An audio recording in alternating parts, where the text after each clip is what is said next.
Welcome to Newscope Daily TV. Today we dive deep into a story that echoes far beyond South America, the dramatic rise and fall of Venezuela, a nation once hailed as one of the richest on earth thanks to its vast petroleum wealth.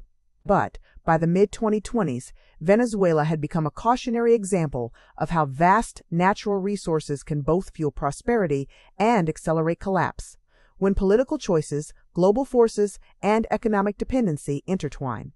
Stay with us as we trace the hidden history behind Venezuela's oil boom, the shifting geopolitical chessboard around it, and the long-term consequences of relying almost exclusively on oil.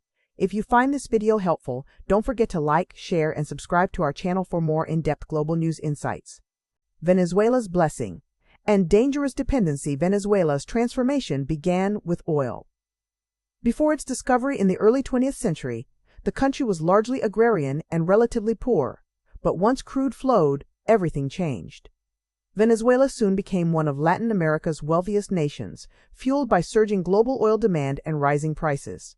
By the 1970s, oil accounted for an overwhelming share of export revenues and government income, turning Venezuela into a classic petrostate where one resource dominated the economy. This early dependence, however, lacked diversification.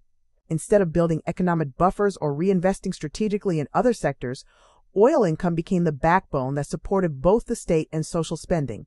Foreign powers and the global oil market. From the outset, foreign oil companies played a central role. In the early decades, U.S. and European firms dominated extraction, bringing technical know-how and capital. But Venezuela's oil became strategically vital during global conflicts and economic shifts, giving the country influence within OPEC, where it helped shape world oil prices. Yet this integration into global markets made Venezuela vulnerable to external shocks, price swings, wars, and geopolitics. Over time, nationalism and external pressure reshaped this picture, with lasting effects.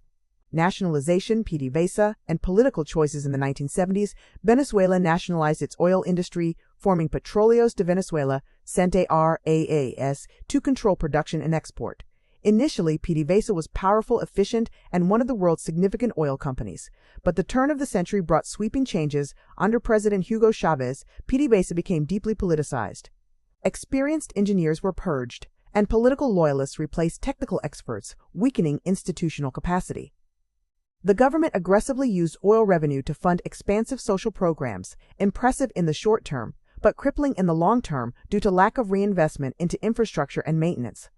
These choices transformed oil from a tool of national development into an all-consuming dependency. Political turmoil and economic mismanagement. By the 2010s, cracks in Venezuela's oil-based model had widened. Mismanagement, corruption, and declining investment deeply damaged PDVSA's operational capability.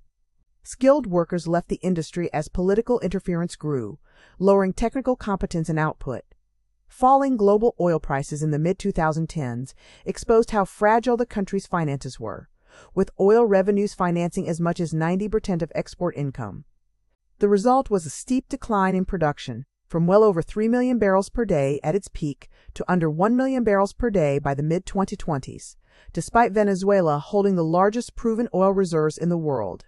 This collapse in revenue helped trigger hyperinflation, mass shortages, and GDP contraction, devastating living standards and sparking mass migration. Geopolitical consequences. As Venezuela's crisis deepened, its foreign alliances shifted. The government turned toward Russia, China, and Iran, partly to secure investment and political support. In response, U.S. sanctions intensified, further straining the economy and isolating PDVSA from formal oil markets. By 2266, new geopolitical developments, including U.S. intervention and the reported capture of President Nicolás Maduro, underscored just how central Venezuela's oil has remained to great power competition. Yet despite possessing enormous reserves, Venezuela's actual production capacity remains limited by neglected infrastructure, political uncertainty, and the high cost of extracting its heavy crude. The story of Venezuela isn't merely about oil. It's about how political decisions, foreign influence, and economic dependency can transform natural riches into long-term vulnerabilities. Countries with abundant resources can prosper, but only if they build resilient, diversified economies that withstand price shocks, governance challenges, and geopolitical pressures. Venezuela's experience shows what can happen when the opposite occurs. Thanks for watching Newscope Daily TV. If you found this analysis informative and thought-provoking, hit the like button, share this video with others who care about global economic and geopolitical trends, and subscribe to stay updated with our flagship news coverage. Comment below, what do you think is Venezuela's future? A comeback or continued struggle? We'll see you in the next video. Stay informed, stay curious.